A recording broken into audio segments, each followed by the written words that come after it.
Vengan conmigo al Salmo 14, por favor. Salmo 14, ahí está. Verso del 1 al 3.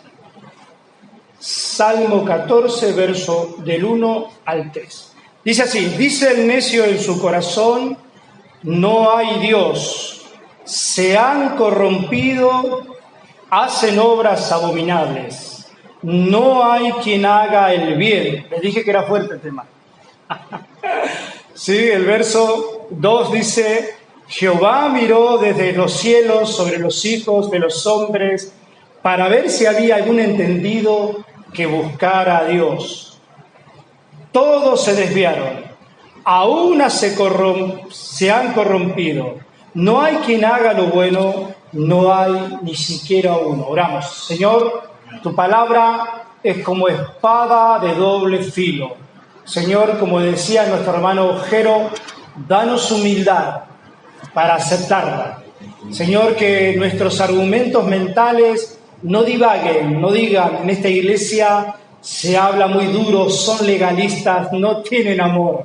No, Señor, tu palabra es explícita, es tu palabra y es la verdad. Y la verdad a veces duele. Ayúdanos, Señor, a aceptarla como tu palabra, porque a veces, Señor, o siempre tu palabra tiende a querer salvarnos, a querer restaurarnos, a querer exhortarnos y a unirnos en Cristo. Lo entendemos así, Señor, que tu palabra es un bálsamo para nosotros. Te damos gracias y te pedimos que nos bendigas en el nombre de Jesús. Amén. Dice el verso 1 que hay un necio que dice que no hay Dios. Claro, porque para Dios no hay ateos, para Dios no hay incrédulos, no hay gente que no crea, que diga, yo no creo, ustedes creen, yo no. No, para Dios dice que la persona que piensa eso no es un ateo, sino que es una persona necia, corrupta, que no sabe lo que está diciendo. Una persona que divaga en su mente porque no tiene entendimiento, porque cualquier persona que tenga un poco de humildad y mira a su alrededor puede entender que hay un Dios, que hay un creador que ha hecho un sistema tan perfecto para que la humanidad viva. Ha hecho al hombre como una máquina, si se quiere, perfecta, a la mujer. Hay un sistema completamente aceptable para la vida humana y, bueno, podríamos estar todo el día, ¿no? Solo hay una cosa que te debería impactar. Hay 4 estaciones en el año. Hay un sol, hay estrellas, hay una noche. Bueno, ya con eso hay un Dios. El problema es que el hombre se ha fabricado un montón de dioses con D minúscula. El Dios que nosotros predicamos, que Comunidad de la Gracia predica, es el Dios de la Biblia. Es el Padre de Jesucristo. Por lo tanto, nosotros sabemos a quién adoramos. Entonces tenemos que enseñar nuestras doctrinas, lo que nosotros creemos. Dice, Spurgeon decía algo muy sabio. Miren, yo se los leo. Miren lo que dice aquí Mateo 8:29. También lo nombraron hoy. Que había unos endemoniados de Gadara, y viéndolo a Jesús, clamaron diciendo, ¿qué tienes con nosotros, Jesús, Hijo de Dios? ¿Has venido acá para atormentarnos antes de tiempo? Y Spurgeon dice, miren, hablando del Salmo 14, el necio es peor, el que dice que no hay Dios es peor que un demonio. Porque los endemoniados gadarenos lo vieron a Jesús y sabían quién era Jesús. Dijo, ¿qué tienes con nosotros, Jesús, Hijo de Dios? O sea que los endemoniados tenían una teología más avanzada que miles de aquellos que están negando a Dios. O por lo menos también se puede decir que esos que niegan a Dios van a tener tal vez más castigo que hasta los mismos demonios. Esto lo digo como algo subjetivo, no sabemos. Por lo menos los demonios sabían quién era Jesús, sabían que era hijo de Dios. Dice, ¿qué tienes con nosotros? ¿Has venido acá para atormentarnos antes de tiempo? Estaban diciendo que conocían la realidad y la palabra de Dios, que un día Satanás y todos sus demonios van a ser condenados y atormentados. Ellos sabían eso. Sabían más que los que dicen que no creen en Dios. Es más, la realidad, dice Spurgeon, es que vos niegues tu existencia antes de negar a Dios. Mejor es que te niegues a vos mismo y puedas dudar de tu existencia que dudar de la existencia del Dios de los cielos. Porque el Dios de los cielos es tan real para nosotros, que es lo que nos conduce en la vida, lo que nos da vida. Es real. Vivimos delante de su presencia continuamente. Y sigue diciendo el Salmo en el verso 1, se han corrompido, todos se han corrompido. Sus obras, yo le dije que era fuerte, son abominables delante de Dios. No hay quien haga el bien. Todo el mundo no puede hacer el bien porque si no está Dios en él, no hay obra que sea buena. Son obras simplemente terrenales. La gente, según este Salmo y según Romanos 3 y muchas partes de la Biblia, viven bajo pecado, viven en un ambiente pecaminoso, no pueden entender que ellos son pecadores y todavía dicen que no son pecadores y que se merecen el cielo. Si hubiera un cielo, dicen, yo tendría que ir al cielo. Ellos viven en un ambiente de podredumbre, están acostumbrados al olor del pecado. Viven y sus conciencias ya no les reclaman nada porque ellos es su hábitat, su manera de pensar, su manera de ver, su cultura. No entienden la santidad, no la quieren. Ni la entienden, ni la pueden ver, ni la quieren, ni la aceptan. Es más, cuando hay un cristiano en una fábrica, en un ambiente de gente no cristiana, los tratan de ridículos o se ríen de ellos. El ser humano ha nacido con una capacidad siempre para hacer el mal. Al ser humano no le cuesta hacer el mal. Ahora sí, cuando un niño es pequeño, no sé si usted ha tenido niños en su familia, usted ha sido niño, ¿sabe? Que en un tiempo ha sido niño, ¿no? Pero usted ha sido niño y ha tenido algún niño. Al niño hay que enseñarle un trabajo tremendo, ¿no? Es muy trabajoso que un niño aprenda a hacer el bien, que no envidie al nenito que tiene el juguete, que no tenga competencia con el otro, que cuando juega no se lo tome tan así apasionadamente que quiera destruir y matar al otro, ¿no? Entonces al niño le tenemos que enseñar a hacer el bien, porque el mal ya lo vienen incorporando. ¿Sí? Esa es la realidad del ser humano. Dice Mateo, Jesús habla que hay una puerta, ¿no? Que hay una puerta estrecha y una puerta ancha, y que la puerta ancha nos lleva fácil al ser humano. Por ahí vamos todos, no hay problema, mi conciencia no me reclama, yo puedo pecar, puedo adulterar, puedo robar, puedo decir malas palabras. En esa puerta me lleva el río de este mundo y nadie me dice nada porque no soy raro a los ojos de los otros, porque soy igual que todos. Pero hay una puerta angosta que si no dependemos totalmente de Dios, y esos son solamente los cristianos que pueden caminar por ella, y los cristianos a veces nos horrorizamos. Yo a veces me horrorizo de alguien que dice algo fuera de lugar. ¿Y qué pasa? ¿Me vuelvo un legalista? No, porque me choca, porque ya no es mi estado, porque ya no es mi manera de pensar. Yo ya no quiero ser eso. Pero cuando estoy por condenar a esa persona que dijo algo inadecuado, me acuerdo de dónde me rescató el Señor. Y digo, no, si yo estaba igual. O peor que él. Entonces me viene el amor, me viene la apatía y digo, wow, si el Señor te tocara como me tocó a mí, si el Señor te rescatara como me rescató a mí de las manos del diablo, yo estaría destruido hoy. Entonces viene de nuevo el Evangelio. Eso estar en el Evangelio, pensar en el Evangelio, no solamente para el otro, sino para mí inmediatamente.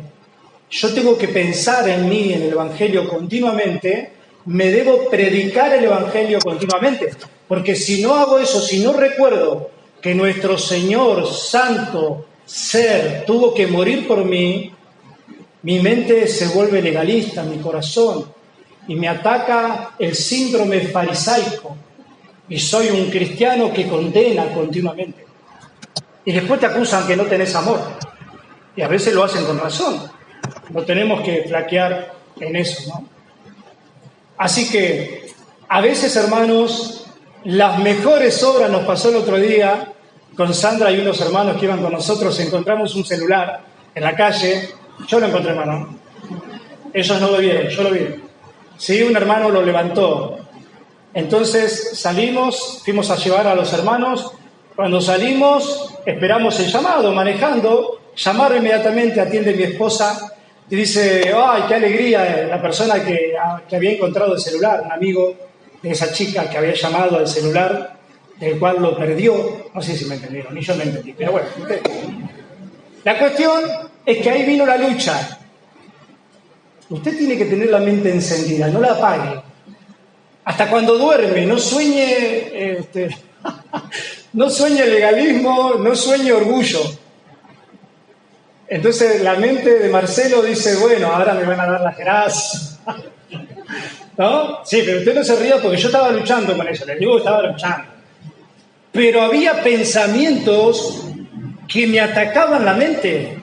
Uy, ahora me van a dar gracias. Ahora, qué lindo, qué emoción ver el rostro de esas personas. Un celular re lindo, ¿no? Yo, ojalá que no me llamen, así me lo quedo para mí, ¿no? Bueno, si era así, estaba bien habilitado yo, hermano.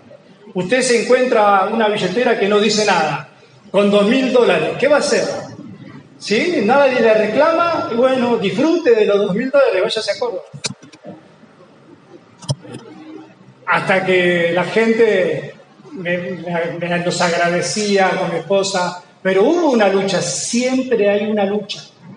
Hasta el más espiritual de todo, siempre nuestro corazón quiere hacerse ver, ¿no? Quiere ser más alto de lo que uno es. Y ahí está el cristiano para machacarlo, el Evangelio. Acordate, Marcelo, que no hiciste nada de más. Devolviste algo que no era tuyo. ¿De qué te jactás? Ah, no, de nada. Entonces yo me predico, me exhorto, todo, y después me oro, me pongo las manos yo solo. Pero es así, hermanos. Hasta el hombre más sincero, la mujer más sincera cristiana, tiene que cuidar su corazón. Porque la gloria no se la tenemos que robar a Dios, es de Dios. Y eso no es ser legalista. Eso es vivir en la santidad de Dios. Uy, Señor, no es tuya la gloria. Entonces yo quería decirle algo, ¿no? Digo, ¿qué le digo, no? De la iglesia, porque a estos chicos, digo, sí, veníamos de la iglesia, digo, y lo encontré. Algo le dije de la iglesia.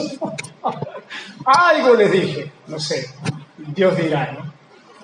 Entonces, ¿cuál es el problema? Que todo pecado tiene que ver con que uno se cree que sabe más que Dios. Todo pecado es eso, ¿eh? Cuando Eva y Adán tomaron del fruto, ellos dijeron, bueno, Dios nos prohibió este fruto, no, pero nosotros sabemos más que Dios, lo vamos a tomar, porque Dios no sabe nada. Todo pecado es así. Usted y yo nos ponemos en el lugar de Dios, nos hacemos más sabios que Dios y creemos que somos más buenos que Dios. Eso es el pecado. Es algo horrible, el pecado. Hacemos el mal contradiciendo a Dios. Como dije una vez, ¿no?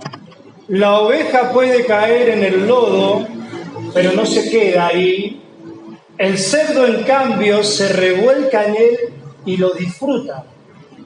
Nosotros, ovejas, podemos caer en el lodo, pero no lo disfrutamos. Nos levantamos y queremos salirnos de ahí. Y sigue diciendo el Salmo 14, verso 2, Jehová miró desde los cielos sobre los hijos de los hombres. En el verso 2, Jehová miró desde los cielos sobre los hijos de los hombres para ver si había algún entendido que buscara a Dios. Dios está continuamente mirando al ser humano. Y yo creo que más a los hijos de él. ¿Usted a quién mira? Usted lleva a su nieto o a su hijo en la plaza y mira que hay un montón de niñitos, pero ¿a quién más mira? De todo el tiempo que usted está en la plaza, sus ojos van a estar sobre sus hijos o sus nietos, sus sobrinos. Sí, puede echar un vistazo a otros niños, ¿no? Para ver si están bien, pero sus ojos están sobre sus amados, sobre la sangre de su sangre, sobre su familia, sobre lo que usted daría a la vida, sobre ellos. Hay muchos niñitos hermosos, pero el mío es más hermoso. Hay muchos niñitos lindos que yo puedo querer, pero el mío yo lo amo con todo mi corazón. Así es Dios con nosotros. Dios nos ama. Dios ha entregado a su Hijo a morir por nosotros. Por lo tanto, Él nos mira a la humanidad y nos mira a nosotros. No es un Dios olvidado como algunos de nosotros, los abuelos o padres, podemos cometer. Él está continuamente mirando a la humanidad. Aunque el hombre se olvida de Dios, Dios no se olvida del hombre. Dice Génesis 5, y vio Jehová que la maldad de los hombres era mucha en la tierra, que todo designio de los pensamientos del corazón de ellos era de continuo solamente al mal. ¿Se da cuenta? Y vio Dios que el corazón del hombre era volcado al mal. Estamos hablando de la depravación total, de la corrupción total del hombre, de la inhabilidad del hombre para buscar a Dios. El hombre es muy inteligente para un montón de cosas. El hombre incrédulo puede llegar a la luna y a las estrellas. Allí te remontarás, dice la Biblia. De allí también te derribaré, también lo dice. Puede hacer un montón de cosas, pero no tiene la habilidad y la actitud de poder buscar a Dios. El hombre está muerto en sus delitos y pecados. Pero leyendo Génesis 5, ¿por qué hay tantos evangélicos que dicen, no, yo no soy tan malo? Yo tengo una virtud para buscar a Dios. El hombre no está tan depravado como dicen estos calvinistas. El hombre todavía, pero hermano cristiano, arminiano, lo que seas, ¿no has leído la Biblia? Con Génesis nada más. Después dice, Dios vio que el hombre construía una torre para llegar al cielo. Génesis 11, la torre de Babel. Rebeldía, autosuficiencia, querer alcanzar a Dios otra vez por mis propios medios. Religión. Todos los cristianos que creen que tienen la capacidad innata de ellos mismos, por ellos mismos, de buscar a Dios y no se congregan y no les hace falta que les den consejos, que les recomienden, que los discipulen, esas personas son como los que construían la torre de Babel. Necios, rebeldes, autosuficientes. Dios no viene a buscar un corazón soberbio que dice, déjame Dios que yo me la arreglo solo, yo sé cómo llegar a vos. Déjame, vos no hagas nada. Pero mirá que mando a mi hijo. No hace falta ni que mandes a tu hijo. Yo por mis propios medios, por mi corazón arrepentido, yo voy a acercarme a vos. ¡Qué peligro! ¡Qué peligroso que es presentarse delante de Dios con mis propias virtudes! ¿Y vos qué haces acá? ¿Sí? Pedrito, Juancito, ¿qué haces acá? Y vine acá, ¿pero quién te trajo? No, vine por mis propios medios. No podemos cantar un himno de adoración si no lo ponemos a Cristo en el medio. Al Padre no le llega mi voz. Cristo es el que pagó por mi vida. Cristo es el que intercede delante del Padre. Cristo es el que agarra mi adoración, la tuya, y la lleva delante de Dios. Si no, no hay adoración. El Padre no acepta adoración de los hombres si Cristo no lo salvó primero. Estamos corruptos, corrompidos, totalmente depravados si no llega Cristo a nuestras vidas primero. Pero los evangélicos dicen, nosotros sí podemos. Yo soy evangélico, pero yo no creo que haya podido llegar a Dios. Es más, yo no quería llegar a Dios. No sé usted. Entonces, el problema es, como dice aquí, ¿no? Génesis, ¿cómo nos miramos? En realidad es, ¿cómo me mira Dios a mí? Eso es lo que vos tenés que preguntarte en esta mañana. Y el Salmo sigue diciendo, para ver si había algún entendido que buscara a Dios. Dios mira el corazón de todos. Puede ver todos los corazones en menos de un segundo y hacer un análisis profundo de toda tu vida. Él mira y Él ve lo que el hombre no puede ver. Y te mira en tu soledad, en tu intimidad. Él ve continuamente. Y dice la palabra que cuando vayamos a ser juzgados, vamos a ser juzgados por nuestras obras. Y hay miles de obras o miles de actitudes y acciones nuestras que no las ve nadie, ni mi esposa, ni nadie, pero sí las ve Dios. Y Dios tiene todo registrado para aquel día. Entonces, ¿hay algún entendido entre nosotros? ¿Hay alguno que se crea suficiente sin necesidad de buscar a Cristo, el mediador, sin pasar por la cruz? ¿Qué simboliza la cruz? La cruz simboliza abnegación, confesión de pecados. Yo no tengo salvación. El Evangelio traído al ser humano, lo que va a provocar en el ser humano es un estado de desesperación total que sabe el ser humano que lo único que lo va a salvar es Cristo crucificado. Y no quiere otra cosa en ese momento. En ese momento no hay nada que te satisfaga. Yo quiero a Él, al crucificado, al hijo del carpintero, llámalo como quieras, pero el único que te puede salvar. El Espíritu Santo te alumbra de tal manera que no va a poner riquezas en ese momento. No va a poner médicos, no va a poner psicólogos en tu mente, va a poner a Cristo. Vos decís, Él es el único que me puede salvar. A Él tengo que ir primero. Nadie viene al Padre sino por mí, dijo Jesús. Nadie viene al Padre sino por mí. Dice Pablo en 2 Corintios 3, hablando del Salmo, ¿somos competentes? ¿Tenemos capacidad para buscar a Dios? De ninguna manera. De ninguna manera. Dice Pablo, le habla a los corintios, y él está hablando de su ministerio en el contexto, dice, no que seamos competentes por nosotros mismos, hablando Pablo, no Marcelo, para pensar algo como de nosotros mismos, sino que nuestra competencia proviene de Dios. O sea, no es que nosotros hayamos tenido la capacidad, la virtud de ser apóstoles y de predicar la palabra, sino que esta capacidad, esta competencia no es de nosotros mismos, sino viene de Dios, el cual asimismo nos hizo ministros competentes de un nuevo pacto. Dice que él no quería ser ministro, él perseguía a la iglesia, pero dice que un día se encuentra con Dios y Dios lo hace a él competente.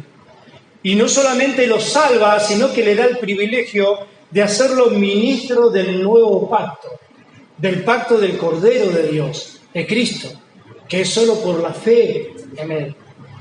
Entonces Pablo está diciendo, evangélicos aquí en Mar del Plata que creen que ustedes tienen la capacidad, la competencia de buscar a Dios. No, yo no la tuve tampoco, fue Él que me encontró. Él salió a mi cruce. Amén. Ahora, sí podemos reconocer algo. Desde que el hombre es hombre, toda la historia ha querido buscar a Dios. Pero, como decíamos hoy, sin Cristo. Todas las personas en el mundo, ¿y cuántas religiones hay? ¿Cuántas sectas hay? Millones. ¿Eso no son cristianos? Eso es religión. Si el hombre inicia la búsqueda de Dios, no lo va a encontrar. ¿Se entiende? Si cualquier hombre, por favor, hermano, entienda esto,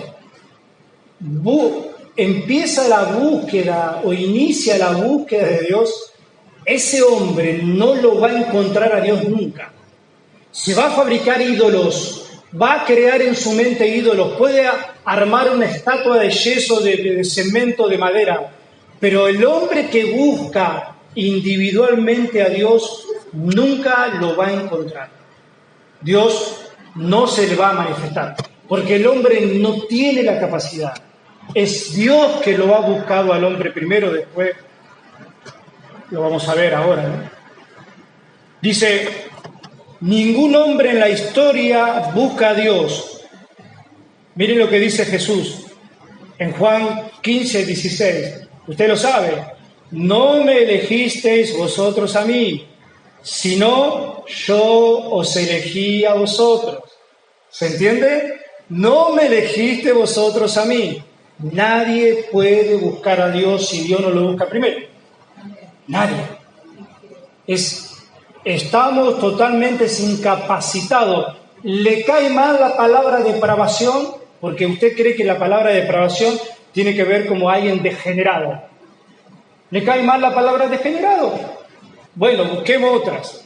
Incapacidad, corrupción. ¿Saben que usted y yo éramos unos degenerados?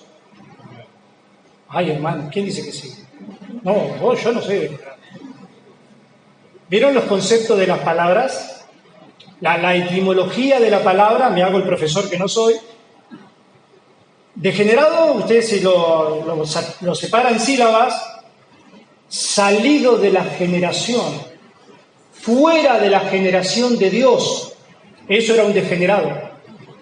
Que ese degenerado puede cometer cualquier clase de pecado, porque estaba fuera de la generación de Dios.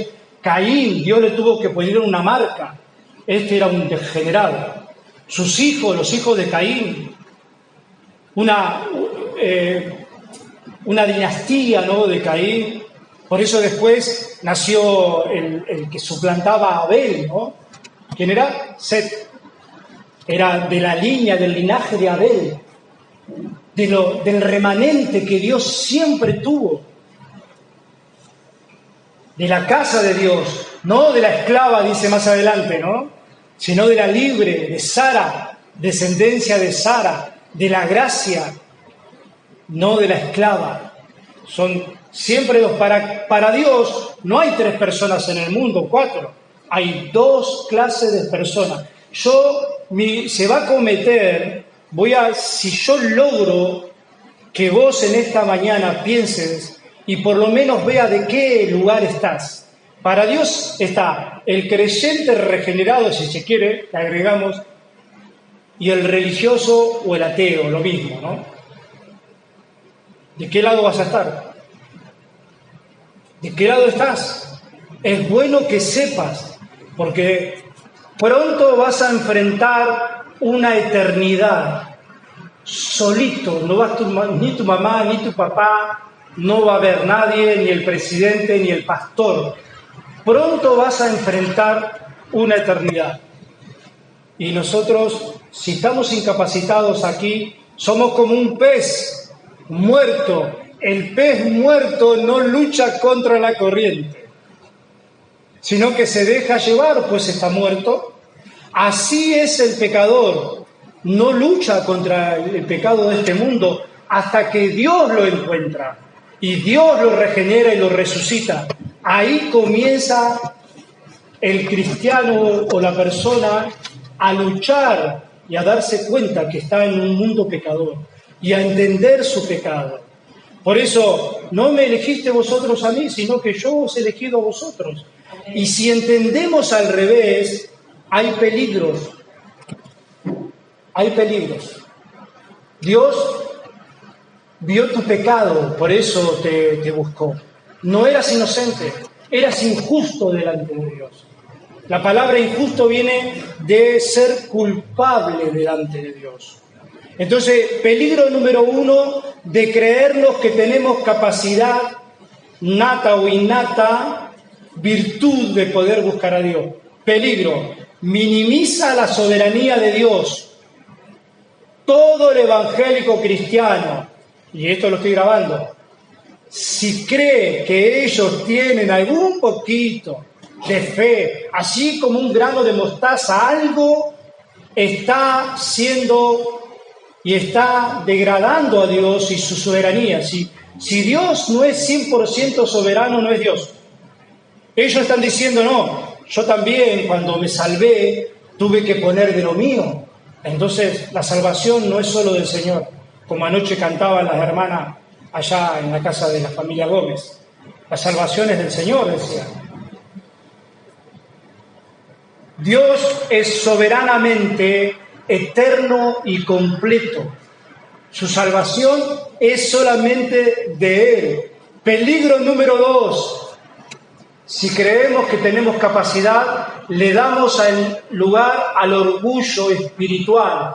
Nos creemos más importante que el que está al lado, que mi familia, que alguien. Orgullo espiritual. ¿Qué estamos haciendo? Lo mismo que hacían los fariseos, lo cual Jesús contradijo y luchó contra ellos.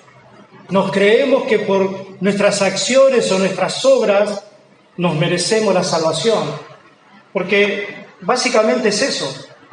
Todo el que dice que él tuvo fe y que él tuvo que ser salvo por sus propios medios también, es un fariseo que está minimizando la soberanía de Dios y está degradando a Dios como un Dios no completamente soberano. Y aparte, miren lo que dice, bueno, esto también lo leyó el hermano Nacho, por gracia sois salvos. ¿Qué hacemos con esto? Aquellos que creen que ellos tenían fe. Si habla de que es una gracia, ¿qué es una gracia? ¿Quién me lo puede decir? ¿Qué es la gracia? No le entendí nada ahí. A ver, María. Un favor inmerecido. Si yo digo que tengo fe, pero Dios me dice que me salva por gracia, en Efesios 2 y en otros textos, Romanos 11, del 5 en adelante, 4 en adelante, 6. Si es por gracia, ya no es por obras. Si es por obra, ya no es gracia. Por gracia soy salvo, por medio de la fe, y esto no de vosotros, pues don de Dios. Comunidad de la gracia. Estas son nuestras doctrinas. Nosotros creemos que Dios nos salvó completamente por gracia. Nosotros no pusimos nada. Cuando nos hablaban, decíamos, no entendíamos nada. Tuvo que venir el Espíritu Santo en nosotros a convencernos y poder entender el Evangelio, y ahí creer, y ahí comenzar de gracia en gracia, de gloria en gloria, a parecernos un poquito cada día a nuestro santo Señor Jesucristo, eterno Salvador. ¡Qué maravilla parecerme a Jesús! Un poquito. Eso yo no lo podía hacer porque no tenía fe. Entonces, es por gracia, no es por obra. Y hay un peligro muy grande. Si nosotros creemos que la salvación también depende de la voluntad humana, también el hombre tiene que mantenerse firme en la fe bajo su propia voluntad. ¿Quién está capacitado, no? Para poder vivir la vida en fe por mis propias obras o por mi propio poder. Dice la Biblia que Dios hace perseverar o preservar a sus hijos. No depende de nosotros. Por eso el día que nosotros, decía el himno, nos presentemos delante de Dios, nos vamos a presentar con un currículo, ¿no? Una carpetita, mirá Dios, un día crucé una viejita en la calle Luro, ¿no? O Peralta Ramos, otro día le di alimentos a una hermana, a un hermano. No nos vamos a presentar con nuestras propias obras, sino con la obra de ¿quién? De Cristo. Él no ve tu obra, Él ve la obra de Cristo. Él lo que va a ver es tu fe, que también es algo muy difícil de entender para los seres humanos, que la fe también te la da Él. Él hace todo, absolutamente todo, para que solamente, hermanos, la gloria sea de Él. ¿Te gusta ese Dios? Ese Dios es mi Dios, es el Dios de comunidad de la gracia, es el Dios de la Biblia. Parece algo que yo te lo impongo, ¿no? Es el Dios que busca la gloria y no la comparte con nadie. Y eso al cristiano lo llena de emoción.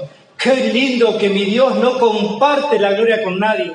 Somos súbditos, somos subordinados a Él. Eso a nosotros nos gusta, que nos llamen siervo. Ojalá lo podríamos practicar. Ser un siervo de verdad.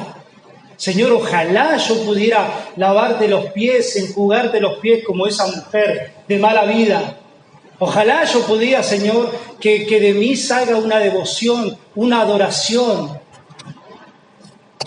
Hay algo en los hombres que nos gusta mucho, le vamos a contar a las mujeres. Miren a su mujer. Nos gusta tener un capitán, ¿o no? A los hombres. Nos gusta tener un referente. Eso a los hombres, no sé a las mujeres, porque yo tengo mente de hombre, no tengo mente de mujer. Estaría bueno tener mente de mujer, así las entendemos un poco más. Pero tengo mente de hombre, ¿sí? No soy híbrido, gracias a Dios. Tengo mente de hombre. Ahora, al hombre le gusta tener un referente. Millones de hombres se han muerto por un ideal de un hombre. ¿No? Por Hitler, lamentablemente, es así, Napoleón, Alejandro, qué sé yo, ¿no? Seguir. Hoy vemos lamentablemente en las iglesias evangélicas que siguen a hombres a ciegas, no siguen a Dios. Pero el hombre necesita tener un ideal. Pero ahora Cristo es nuestro Señor. Él es nuestro Rey. Si lo seguimos y nos entregamos, no solo los hombres, sino también mujeres, no vamos a recibir males, sino que todas bondades.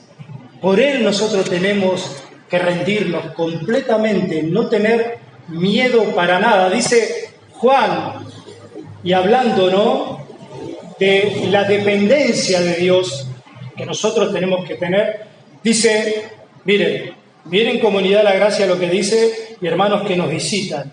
Mis ovejas, Juan 10:27, oyen mi voz, son de Él, y yo las conozco y me siguen. Y miren lo que dice acá.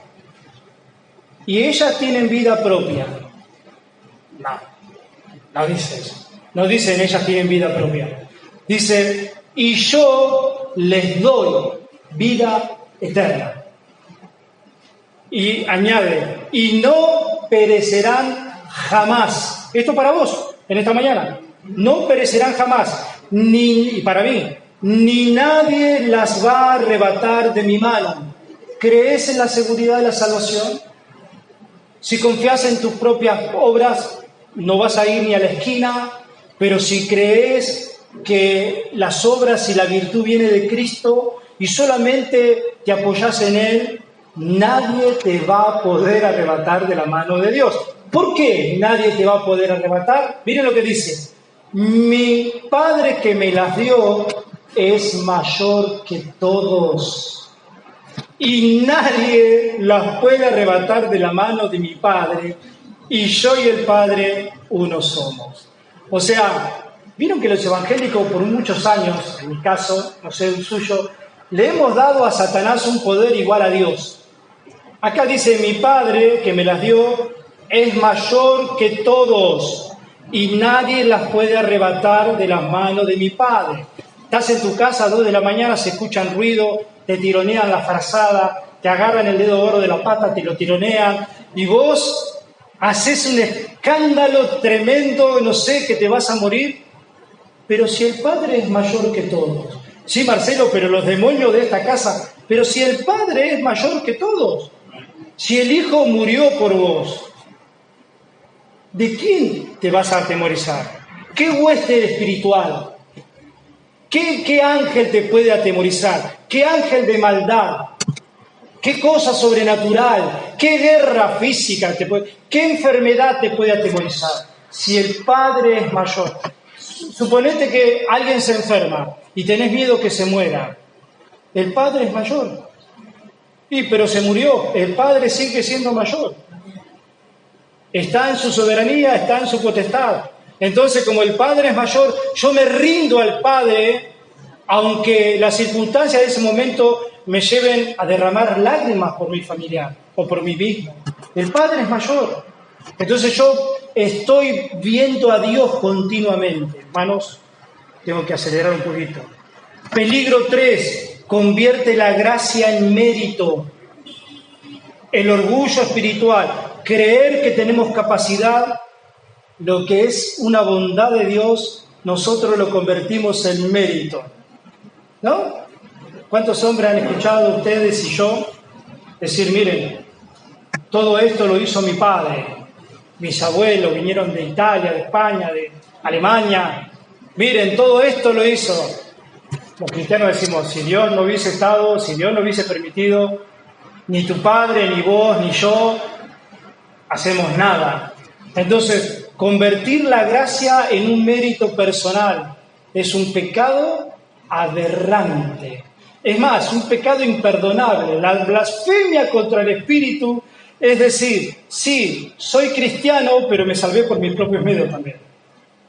Una locura, una contradicción. Tremendo.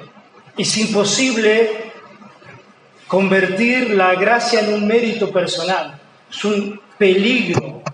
¿Se acuerdan en Romanos 11 cuando Pablo le estaba explicando a la iglesia de Roma que había muchos judíos cristianos y él le decía cuando nació Jacob, cuando nació Esaú, le decía en el verso 11 del capítulo 9, pues no habían aún nacido ni Jacob ni Esaú, los gemelos, ni habían hecho ni aún ni bien ni mal. No habían nacido, hermano, no estaban en el vientre de la madre. No estaban, ni había nacido la madre, ni el padre, ni los abuelos. Dice, no habían hecho ni bien ni mal para que el propósito de Dios conforme a la elección permaneciese. No por obras, sino por el que llama. ¿Se da cuenta? Si usted va a ser salvo, no es por su obra, es porque Dios lo eligió antes de verle la cara, menos mal. Si Dios me hubiese visto la cara a mí, no sé si me elige. Hablando en serio, hermanos, Dios nos eligió por pura soberanía. No estábamos, usted no me conocía, yo no lo conocía, no existíamos. Entonces, ¿qué virtud le vamos a pedir a Dios? ¿O qué le vamos a exigir? Que nosotros tenemos alguna virtud. Bueno, vamos a terminar, pero venga conmigo a Romanos 3.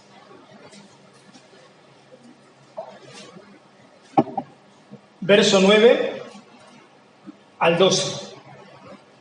Pablo, en Romanos 3, en estos textos, está hablando del Salmo 14. Pablo está llamando la atención a los judíos y a los gentiles, y miren lo que le va a decir, ¿no? ¿Qué pues? ¿Somos nosotros mejores que ellos? Miren que Pablo se pone como nosotros, ¿no? Como que está hablando de creyente, ¿no? En ninguna manera. Pablo dice, yo no soy mejor que nadie. Pues ya hemos acusado a judíos y a gentiles. Acusados. Que todos están bajo pecado. Como está escrito, no hay justo ni aun uno. No hay quien entienda. No hay quien busque a Dios. Todos se desviaron, a unas se hicieron inútiles. No hay quien haga lo bueno, no hay ni siquiera uno. ¿Dónde queda la virtud del ser humano acá? ¿Dónde queda esa doctrina arminiana que dice que el ser humano todavía tiene un pábilo que humea y puede responder por él mismo el llamado del Evangelio? Yo no lo veo acá, ¿eh? O Pablo, estabas equivocado, mi hermano. Me parece que Arminio te va a retar cuando llegues al cielo, cuando estén ahí en el cielo. Si es que Arminio está en el cielo. Pablo sí está en el cielo. Pero miren que dice bajo pecado. Dice que todos están bajo pecado. ¿Qué indica esto? Estar bajo pecado tiene que ver, hermanos, no que yo entro al pecado y me voy. No. Es un estado de pecado. No es un pecado específico. Algunos dirán, sí, yo tengo que dejar el alcohol. Sí, yo tengo que dejar las malas palabras. Eso es lo que a mí me mata. No, yo tengo que dejar la mentira. Yo tengo que dejar la droga. Yo tengo que dejar el adulterio. No. Bajo pecado es estar en un sistema bajo pecado. Tal vez ni te drogues, ni te emborraches, ni adulteres, pero estás en ese sistema bajo pecado. Que sos un esclavo del pecado. Todo aquel que no tiene la libertad de adorar a Dios, de servirle y de vivir por sus caminos, está bajo pecado, aunque sea el mejor hijo de vecino. Pague sus impuestos, no está. Cuando paga sus impuestos no le da gloria a Dios. Se jacta de pagar sus impuestos. Bajo pecado tiene que ver con un dominio superior a vos. ¿Me están escuchando, no? ¿Atrás me escuchan? Sí. Bajo pecado, estás bajo pecado. Si estás bajo pecado, estás controlado por el pecado. Aunque vos creas que sos creyente. Es un control absoluto. Estás subordinado a un poder superior. Estás bajo pecado. En un sistema pecaminoso. Dice Romanos 8:7, porque los designios de la carne son enemistad contra Dios, porque no se sujetan a la ley de Dios, ni tampoco pueden sujetarse. No pueden. Porque Dios no ha hecho la obra, no depende de nosotros. Y los que viven según la carne no pueden agradar a Dios. Necesitan nacer de nuevo, esto lo agrego yo. Necesitan nacer de nuevo. Primera Juan 5:19 dice, y sabemos que somos de Dios y el mundo entero está bajo el maligno. Juan dice, sabemos que nosotros somos de Dios. Pero nosotros estamos igual. El mundo entero está bajo el maligno. ¿Se acuerdan Ezequiel 37, el valle de los huesos secos? Dios lo agarra a Ezequiel y le muestra un valle con millones de huesos. El fémur por acá, el cráneo por allá, la rodilla, bueno, no sé mucho de huesos. ¿Qué ves, Ezequiel? Huesos secos. ¿Van a vivir? No sé, Señor, tú lo sabes. Bueno, ¿qué le dice Dios? Bueno, comenzá a ver si preguntá si alguno tiene un poco de fe. ¿Qué le dice Dios? Profetiza, profeta. Habla, diles, los verbos, profetizar, hablar, decir, di la palabra, oíd palabra de Jehová. Dios le dice a Ezequiel, decile, oír imperativamente. No le decía, bueno, si vos podés, huesos, ¿quieren oír la palabra? No. Imperativo, orden de la palabra de Dios en el universo. Cuando Dios habló, se formó el universo. Cuando Dios habló, te convertiste vos y yo. Hablen imperativamente. Y la palabra de Dios comenzó a hacer un milagro extraordinario, tremendo milagro que Dios hizo en ese valle para mostrarle al profeta que la palabra de él da vida continuamente. Dice Santiago 1:26, Él de su voluntad nos hizo, o 28, no 18, Él de su voluntad nos hizo nacer por la palabra de verdad. Él de su voluntad nos hizo nacer por la palabra de verdad. Hermanos, la palabra de Dios no es un paliativo no te calma la ansiedad, no es psicología. La palabra de Dios te salva eternamente. No es algo común, es algo que solamente lo tiene el Señor. Y ahí Él nos seduce, nos atrae. El apóstol Pablo dice, porque de Él y por Él y para Él son todas las cosas. A Él sea la gloria por los siglos. Amén. No creas que vos te salvás por vos mismo, en absoluto. La salvación es determinada por Dios, comprada por Cristo, aplicada por Dios y asegurada por Dios desde el principio a fin. Las salvaciones del Señor, mis hermanos. Aunque estos textos sean fuertísimos, esto es como un diagnóstico cuando el médico le dice a alguien que está sumamente enfermo y le dice una verdad. Y si seguís así tu vida, vas a morir. Esto es lo mismo. ¿Me escuchás? Fueron muchas cosas que te dije hoy. Esto es lo mismo. Es un diagnóstico que Dios da a algunos que estamos aquí adentro. Pero esto no es condenativo. Esto es para advertirte. Esto es para hacerte ser una persona dependiente de Dios, que dejes el individualismo y que vengas a Dios. Y te cuento una historia muy linda, ¿no? Imagínate que alguien sale de la atmósfera, que la atmósfera es un sistema que cubre al ser humano. E imagínate que la atmósfera es como la justicia de Dios, que nos protege de Dios. Pero si hay un astronauta o un ser humano, esto es algo hipotético, ¿no? Sale de esa atmósfera, la radiación solar, esto está comprobado, lo va a matar. Ni hablar si se acerca mucho al sol, el sol lo va a matar peor todavía. Ahora, si se acerca al sol sin un traje espacial, un traje adecuado, ¿no? Se sale de la atmósfera, la radiación solar lo mata. ¿Tiene la culpa el sol? ¿Tiene la culpa el sol de ser sol? No. Bueno, lo mismo es con el hombre. Cuando el hombre se quiere presentar con su propia justicia delante de Dios. Dios no puede ver a un hombre que se presente por sí mismo porque Él lo ve pecador, Él lo ve sucio, todas sus obras son sucias, todos sus pensamientos están en contra de Él. Y Él lo va a ejecutar y lo va a mandar a un infierno eterno. ¿Es culpa de Dios como culpa del sol? Tampoco. ¿Es culpa de Dios ser santo y justo? No tiene la culpa. Ahora, ¿te vas a presentar en esta mañana con tu propia justicia? No hay justo ni aun uno, dice Romanos. No hay justo ni aun uno. ¿Vos te vas a salir esta mañana de aquí con tu propia justicia? ¿Vas a andar por la calle? Que en cualquier momento te espera la eternidad y ahí sí te vas a enfrentar con un Dios justo, que Él es soberano, justo y santo. ¿Te vas a presentar delante de Dios así? ¿Por qué no venís a Cristo primero? ¿Por qué no venís al mediador, al que el Padre mandó para salvarte?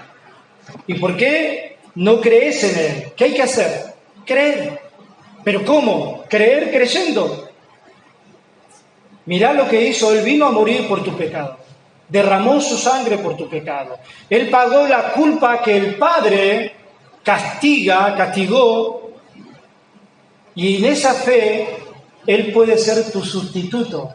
Aquel que se pone en medio de la ira del Padre y tuya, ¿no? Y vos.